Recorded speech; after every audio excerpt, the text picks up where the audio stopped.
Good morning, day 3, and today it's raining, 95% uulan. So, dapat plano namin sana Nami Island, but magiging maputik daw.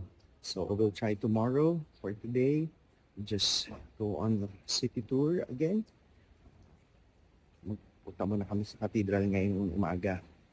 Napakalamig ngayon. It's 3 degrees. Hindi na ako nakapag-vlog kagabi. Sorry kasi umuulan at naging busy na. Nakabinili at saka kumain. Anyhow, still, it's a good day today. And samahan niyo ako ulit. Masyal tayo. Kahapon, punta tayo doon sa palace, saka yung old city or old village nila. Today, dito naman tayo sa Seoul City mag-iikot-ikot. So, kahit umuulan, tuloy ang pasyal.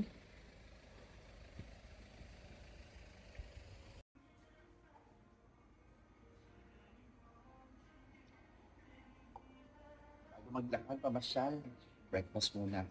Isa sa kakaiba dito sa Korea yung convenience store nila. Maraming pwedeng kainin. Kaya, try natin ito. Corn dog. Dito, sinasabi, 1+1. Sa atin, buy one, take one. So, dito, 1+1. So, ito parang buy one, take one. Bili ako dalawa. Ito yung kimbap, rolled rice na may seaweed. So, ito yung aking breakfast. At saka, hot Americano. So, napakalamig ngayon. Kaya maganda na makakain muna at makapainit muna ng sikmura. Kaya, microwave ko muna ito. Itong corn dog para tikman natin kung masarap yan. Ito yung tsura noong convenience store nila. May dining area. Tapos, nandito yung mga food. Lahat ito, rice meals. Ito, mga rice meals din. At dito yung mga noodles. Diba? Sikat ang Korea sa iba't ibang klase ng noodles. Ito, yan. Pwede ka ditong kumuha. May coffee. As ito yung mga rice. Yan.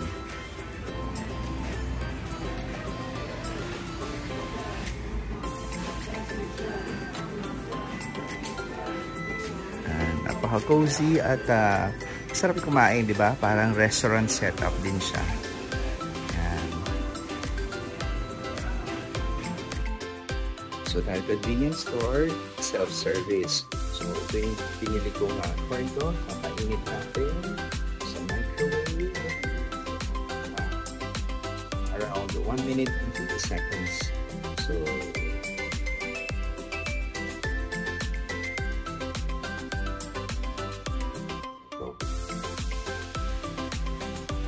wait for a while.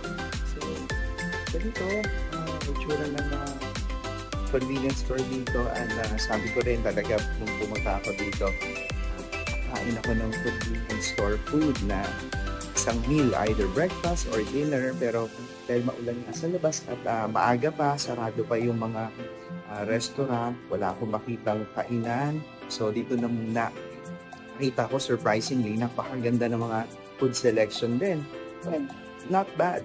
For breakfast, meron kang rice, merong corn dog, buy one, take one pa, nakamura, at kape. Yun lang naman. So, para lang painit muna na sikmura. And, of course, may energy pag naglakad-lakad.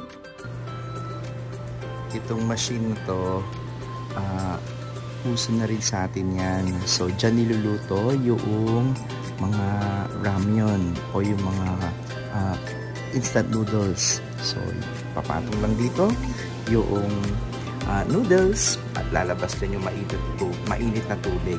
Very efficient rin. Although, hindi ko alam, walang English translation. Pero mukha namang madali rin intindihin kasi may mga drawing. So, very nice. Very innovative talaga ang mga Koreans.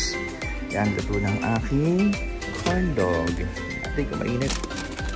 Oo, mainit. Let's go.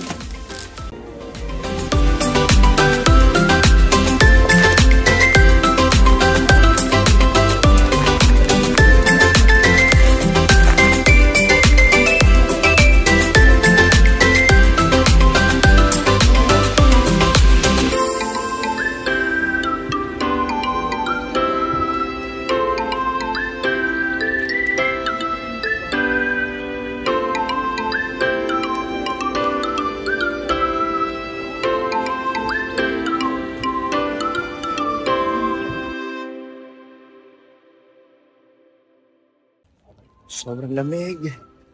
And it's still raining. Yung lamig na yung kamay mo na parang feeling na mamanhid. Ganun kalamig. Ngayon, ito na ang Myeongdong Cathedral. Sabi natin. So, this is Myeongdong Cathedral. Dito sa Korea, hindi katulad sa Pilipinas na majority ay Catholic. Dito, minority ang Catholicism. Pero, ang iba sa mga Koreano, pagka talaga meron silang religion, they really study it. They're very faithful about the practices. And talagang sincere, makikita mo na yung kanilang religiosity, kahit na only at minority, ay sobra naman. At diba, kasi kahit dito sa kalagitnaan ng syudad, dito nakatayo ang kanilang cathedral. So, natin. Bago tayo mamasyal, magsimula ang ating araw. Salamat muna tayo sa ating buong may kapal sapagkat marating natin ang Korea at ma-enjoy na naman na isang araw. So, tingnan nyo, very strict. No entry during the mass. Silipin natin kung meron bang misa na nagaganap.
Nakita akong ad ng Love the Philippines dito sa Korea sa isang subway station.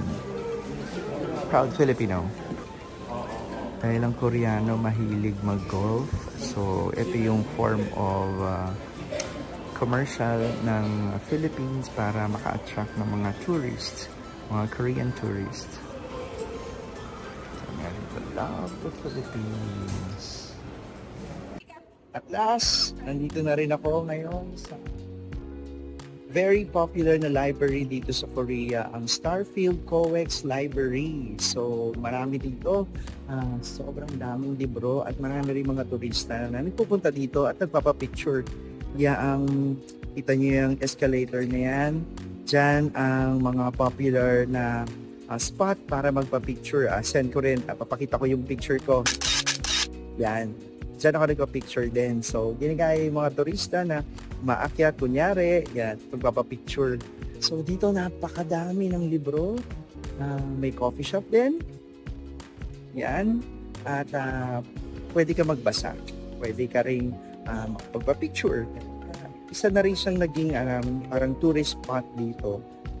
Kung saan marami mga turista nagpupunta, hindi lang para magbasa, kundi para magpa-picture at para mag-relax din. Kasi marami rin mga tables and chairs na pwede mong pag-stambayan at pagpahingahan. So, tara, samahan mo ako at maglibot-libot tayo dito sa buong library.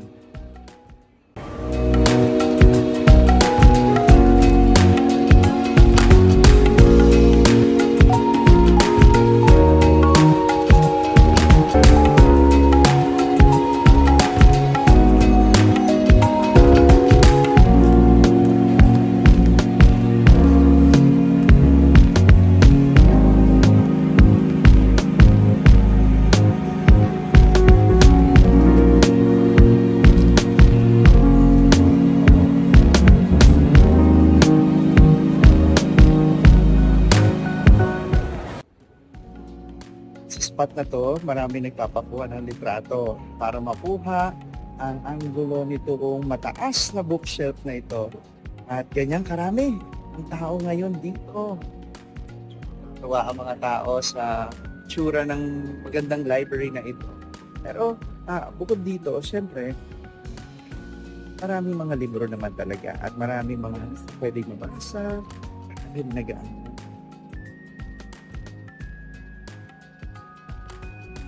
Siyempre, napagod ingay.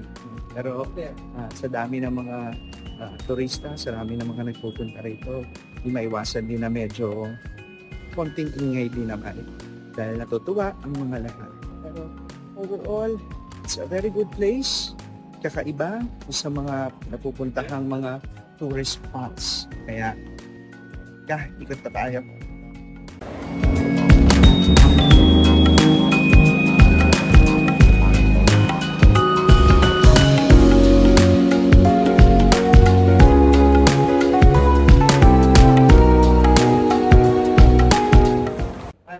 Imagine, sa gitna ng isang mall, mayroong isang library at ito yung makikita mo. Kaya hindi talaga maiwasan na dumugin at puntahan ng mga tao. At nakakatuwa, kakaiba lang sa Korea. Sa atin, di ba, hindi mo makikita yung ganitong klase ng lugar sa isang mall. Makikita mo, kasi hiwalay, like yung National Museum, at yung mga National Museum, National Library, no? At ganoon din yung mga library sa mga schools. So, pero dito, isang public library na nasa gitna ng mall.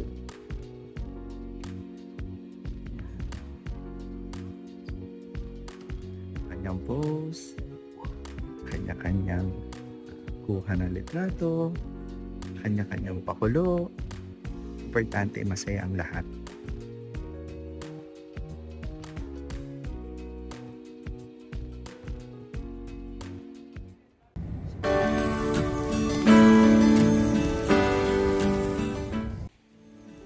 It's snowing! Kaya pala lamig kanina pa.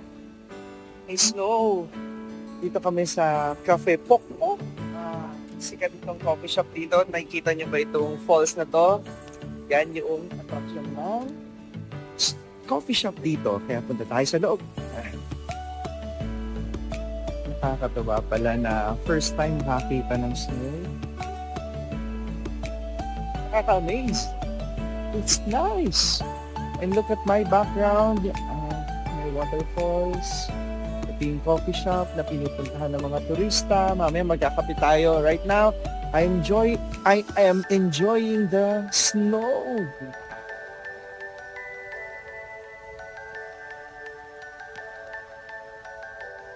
Ito yung sikat na Seodemon Hongjae Waterfalls. At attraction ito dito ng isang coffee shop.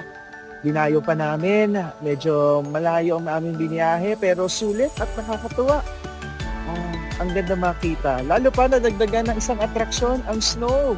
Hindi ko ina-expect na magkaka-snow or mag-snow pa this month of February. Pero ang ganda ng experience kasi first time ko rin naman nakakita ng snow. And this time, it's snowfall.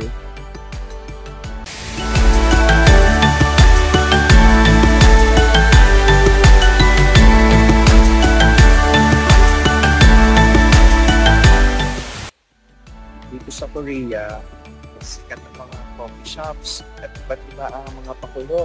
Sa coffee shop na to, bukod sa ang sarap nilang kape, itong attraction nilang likod. Yan. At ito, meron parang mga igloo na tent. Yan. Sikat din yung mga ganitong klase ng mga kainan o mga kapihan dito sa Korea. Yan. Ganyan. Tent. Rin, meron, parang kala mo bleachers. Hindi mga nagsisalita. Pero dyan po yung mga iba pang mga galing nila mag-innovate. Akit tayo sa taas at tingnan natin yung view dito. Doon sa bubungan ng coffee shop. Wow! So dito marami pa ng parang mga igloo tents. At mula dito sa itaas, ito ang iyong makikitang view ng waterfalls. Saya. So dito, pwede kang magkape habang tingin ka. Ito ang view dito sa itaas. Oh, napakalamig. Pa rin naman nakita. Napakagandang waterfalls. Ngayon ko lang din napansin na tayo pala ay nasa ilalim ng tulay. Kung tutuusin, flyover siya. Look at that. You know? So, lalim ito ng tulay at may mga establishments, merong coffee shop at may parking area. Hindi ko napansin na tayo pala ito ng tulay. Kasi napakalinis, cozy ang lugar. Hindi ko inakala na, kumbaga sa atin, yung imagine ng ilalim ng tulay ay usual kalsada. Pero ito, isang area para sa mga kapihan at isang atraksyon. Yeah. Ito yung view, nakaharap mo habang loob ng photo shop.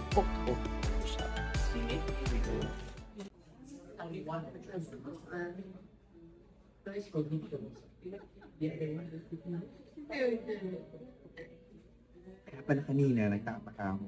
Paglabas namin ng Starfield Mall, yung COEX Mall, may library, pakalamig. Na yung masakit na sa kamay, no? Umuulan lang. Kapayong, napansin ko nga, medyo kita yung umapatak na ulan. So parang puti, na para siyang bubbles, no? Parang bula. Kaya, nung na-realize ko na naging snow habang nandun kami sa loob ng taxi. Papunta nga kami dito, sabi ko, snow yata yun. Kaya na-excite ako kasi gusto kong makakita talaga ng snow and I'm not really expecting na makakita ko ng snow kasi February na. Expect ko lang malamig pa rin. Chinek ko yung weather pero pin-expect na magkaka-snow and don't be wrong. Nagka-snow.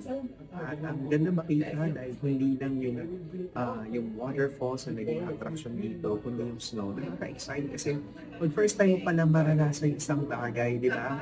Parang kang bata na hindi mo alam how to contain your emotion. No? At nakakatuwa kasi yung bagay na iniisip mo, pinapapangarap mo, biglang nangyari. Hindi ba overjoy yung mararamdaman mo? Yan, isa sa mga magandang reflection ko rin na makukuha dito sa trip na ito. Una, yung winter, yung lamig ng panahon. Ngayon naman, yung first time experience of the snow, parang unang karanasan na naranasan natin sa ating buhay. It might be a love life, or it might be a new hobby, a new discovery. Nakaka-overjoy yung pakiramdam na talagang dadalhin ka muli sa pagiging bata. No? Yun yung nakita ko, naramdaman ko dito sa experience ko ngayon dito, yung nakita ko for the first time ang snowfall.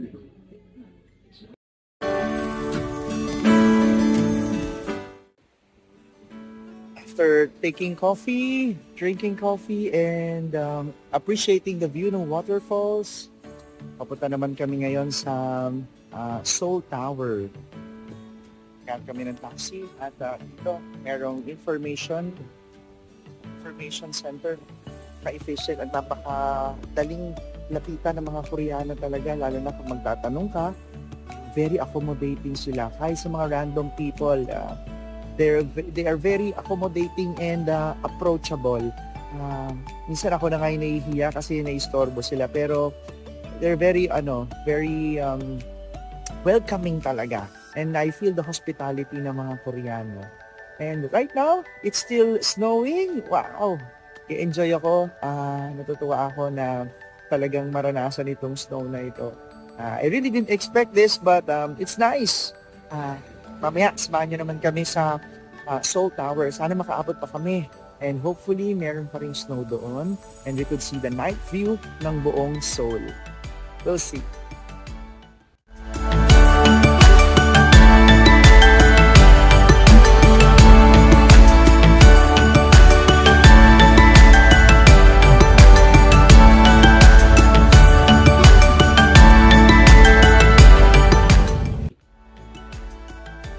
Bakit tayo ng Namsan Tower? Sasakay tayo ng cable car. Still snowing. Napakalamig. Tara!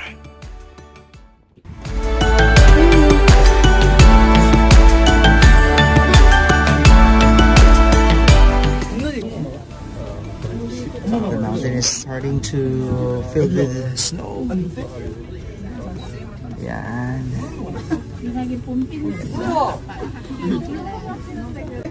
Lapit na tayo na ma-reach natin yung taas. Ito na. At ganyan kalamig sa labas.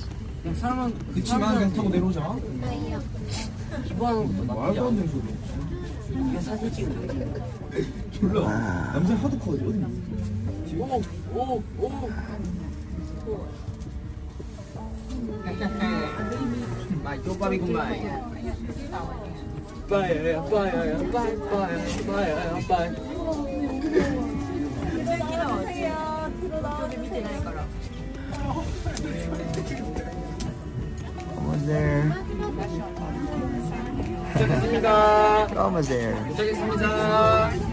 Nice one.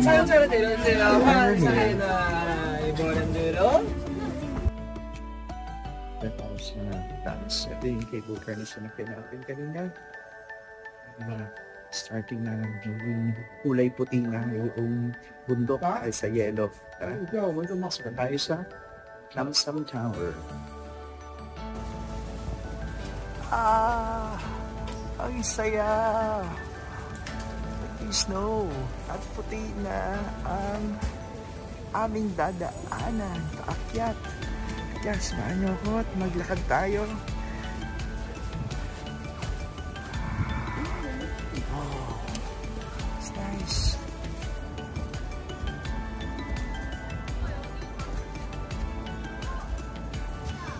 Ito yung kalsada pag nilakad mo.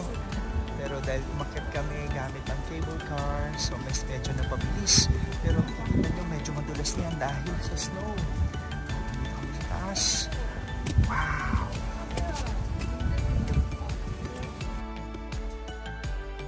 Saya. At dahil sa loob ng freezer, hindi pa rin ako makapaniwala na ito po at nag-snow, tingnan mo yung dadaanan namin. Ooh, look at the snow. Yan. Ang aming inaapakan. Paakyat dito sa Namsan Tower. At dito mayroong coffee shop. Yan. Lahat puti at naglilinis na. No? Sa TV ko lang napaparoon yung mga ganyang paglilinis ng snow. Nice. Wow.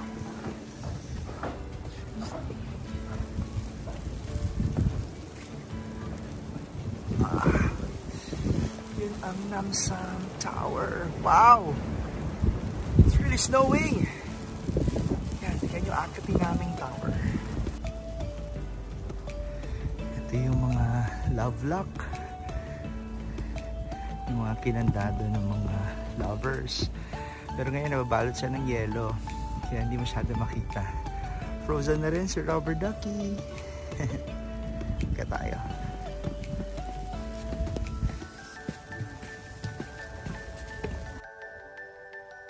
Sobrang lamig na. Kailangan ko na maglagay ng gloves. Tsaka itong mufflers. Enjoy ako sa malamig. Kaya it's okay. Kapit na nga yung mapasok yung tower.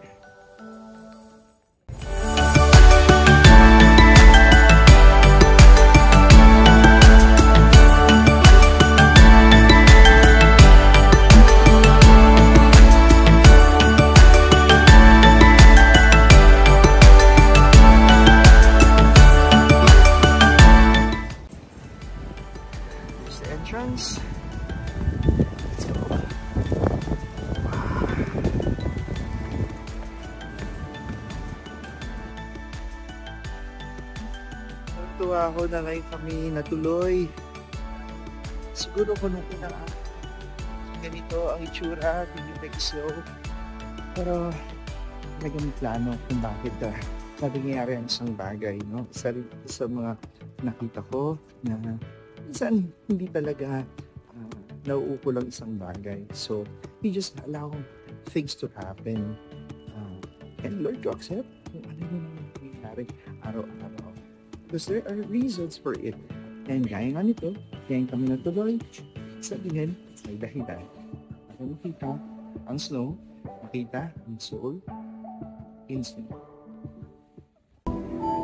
So this is how it looks like sa loob ng Seoul Tower. Wow.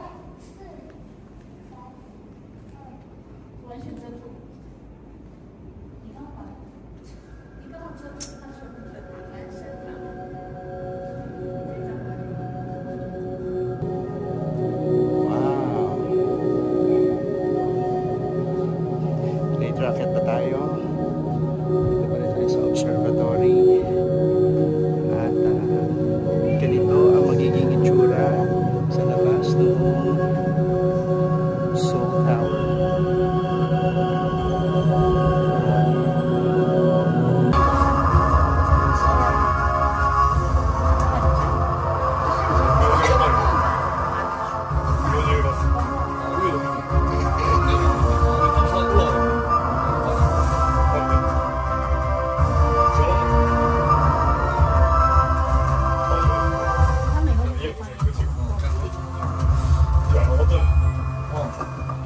We're here.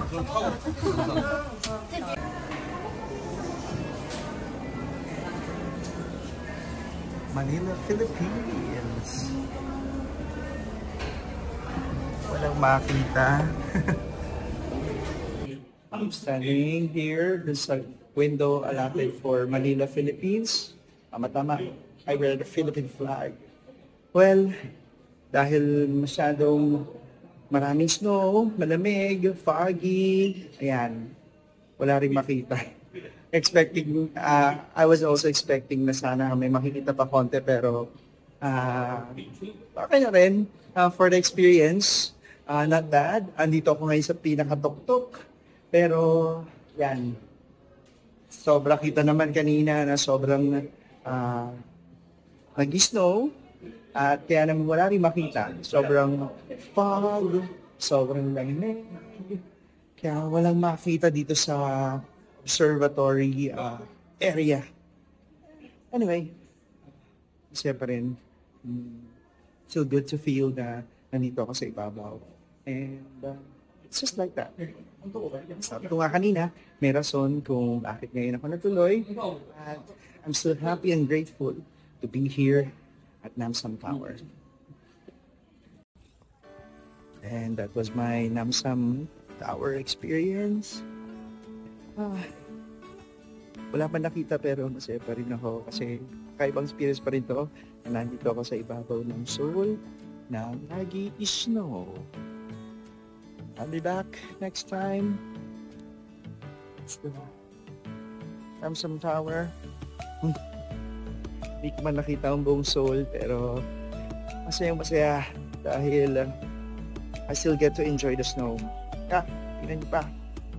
Yeah! For dinner, samgyeopsal. I can't wait na makatikman ko yung original samgyeopsal dito sa Korea. Let's go!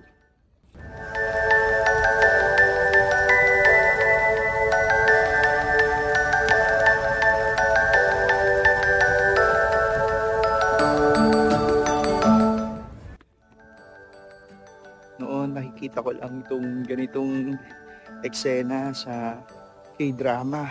Taras ako nanonood ng K-drama.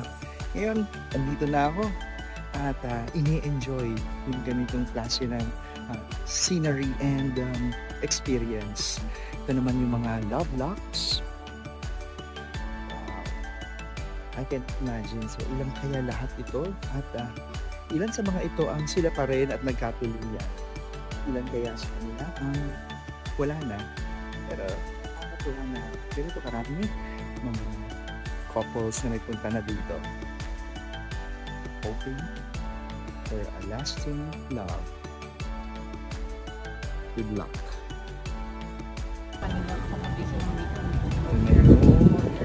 Pababa from Namsam Tower. Masakay kami ngayon sa cable car. At ito rin naman yung na-expect kong makita. Yung maliwanag na sun. Pero masaya na rin ako nakita ko ito from above.